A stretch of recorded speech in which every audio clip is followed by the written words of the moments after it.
República Romana, del siglo IV a.C. al siglo I a.C. Esta se divide en tres fases: asentamiento, apogeo y crisis. Desde inicios del siglo IV a finales del siglo IV se genera la etapa de asentamiento. Hacia la mitad de este siglo, agotando la chivita oscuritaria, empieza el periodo de la República Romana. Esto se dio debido al resquebrajamiento del exclusivismo patricio de los ordenamientos estatales y jurídicos arcaicos, y a la nueva base, la cual era la nacionalidad romana. En este periodo se ve la compacta solidaridad de intereses y sentimientos a la cualidad de ciudadano romano con pertenencia. Todo esto con intereses económicos, de convivencia social, organización política, nación, etc. Esta unidad nacional romana fue determinada por la emersión y convergencia precisa y tangibles exigencias del origen material, callando por un lado la lucha patricio-plebeya. También se encaminó la política romana hacia la recolección de fuerzas para llevar una expansión territorial más vasta y audaz. Se eliminan los últimos privilegios de los patricios, establecido esto en dos tiempos. El primero se caracteriza por la reducción de los privilegios patricios por medio de las leyes Publili et Pilionis del año 339 a.C. Sin embargo, los patricios aún mantienen algunos privilegios reconocidos hasta ese momento, los cuales eran la inscripción activa a título exclusivo independiente de valorización económica en los centurias con propiedad de votación.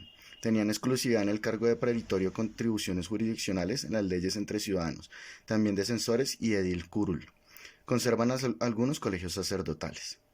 Por otro lado, la posición de los plebeyos en el nuevo Estado romano se constituyó en la composición y en las atribuciones del Senado como magistrados inscritos como miembros adjuntos en posición de inferioridad con respecto a los senadores patricios.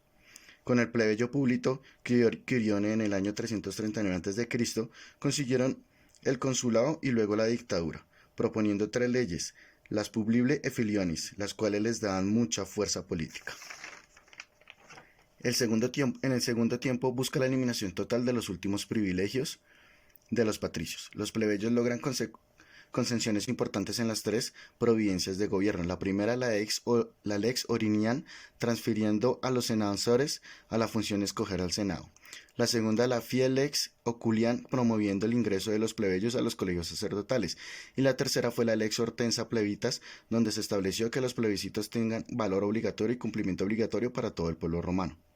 Por otra parte, el control territorial de Roma se extendía hasta Nápoles y Luceria, obligando a cambiar la organización de los territorios, el cual era en ese momento de feudero, a ciudades sin sufragio como colonias.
Periodo preclásico, fase de crisis.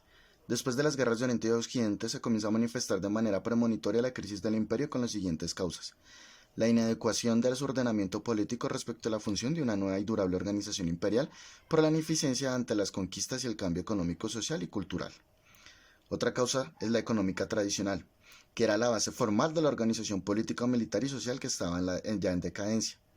Otra causa fue que el ejército se vio privado de personal por la cantidad de guerras que tenía el imperio. Asimismo, la crisis económica hacían que estos no tuvieran un buen armamento ni estuvieran bien equipados.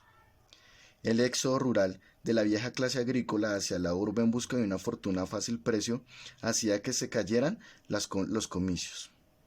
Otra causa es la formación de las clases oligárquicas ambiciosas y prepotentes por poder.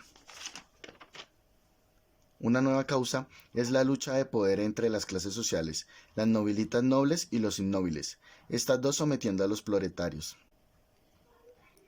Otra causa es que las provincias se vieron molestas por el poco control y la dominación romana de manera dictatorial. Otra causa fue la lucha de los esclavos, donde pretendían ser remunerados y amenazaron con rebeliones y cambios sociales. Ante estas causas, los romanos no supieron tomar medidas eficaces, siendo obstinados con una resistencia egoísta, generando así la llamada crisis por ambición, donde se vieron grandes ejemplos como el de los hermanos Cratos, como el de Mario de Cilia, como el de Pompeyo y Cétaro, asimismo como el de Julio César, entre otros. Como se ven todos estos ejemplos y los otros que no mencionamos, las envidias, las traiciones, la ambición por el poder eran más grandes que el mismo imperio. La tiranía o la dictadura se hace fuerte, y la ruina, junto con la guerra y las leyes constantes y absurdas, cambiantes, terminaron con el gran imperio romano. A continuación explicaremos el periodo clásico, el cual da inicio con la fase augustea. Este empieza en el año 27 a.C. y termina en el año 117 después de Cristo. Nace con la muerte de Julio César y por lo cual llega el primer príncipe llamado Octaviano de esta fase. La forma de gobierno para este tiempo es el principado, que no es otra cosa que un poder perpetuado por familias y descendencias, a lo cual se le llama dinastía. Octaviano no tiene hijos, por lo cual adopta a Tiberio. Y esto da inicio a la dinastía Julio-Claudia, que comprende este periodo, o esta dinastía, comprende los príncipes Tiberio, Calígula, Claudio y Nerón. Nerón fue conocido porque mandó incendiar Roma para el año 54 después de Cristo hasta el año 68. Para este tiempo los romanos ya no soportaban más entonces esta forma de gobierno, lo cual los militares por 2 años crearon la primera anarquía militar. Después de esto nace la dinastía de los Flavios, donde toman los militares el gobierno del año 69 al 96 después de Cristo.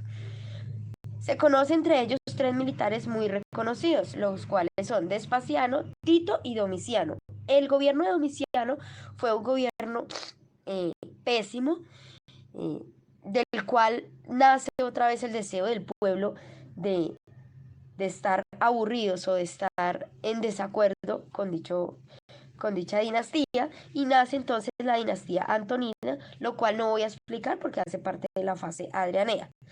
La República entonces Romana Universal, que se mantuvo sobre la fase augustea, se sostuvo sobre el ius betius, que era la ideología o el fin de este periodo. Era desarrollar del ordenamiento jurídico, era el desarrollo del ordenamiento jurídico ligado con lo que el periodo preclásico tenía como fuente de derecho. Entonces, la misión era con todo esto sostener la República Romana por las fuentes del derecho, como ya se dijo, que estaban constituyendo el derecho ya implementado en el periodo preclásico. Tuvo una característica el Dius Betius, que fue un derecho democrático, republicano y participativo. Fue un derecho, como lo podemos llamar, ideal. Su primer componente fue el ius civilis, el segundo fue el ius publicum y el tercer componente fue la actividad del Senado en cuanto a lo que se llama normativa. Se integró el derecho público con el privado.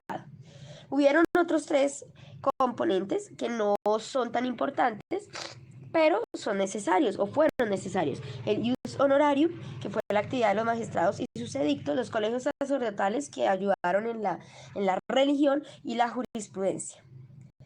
Entonces, en conclusión, decimos que todo el tiempo se siguió sosteniendo la república como democrática, solo que un poco más rígida.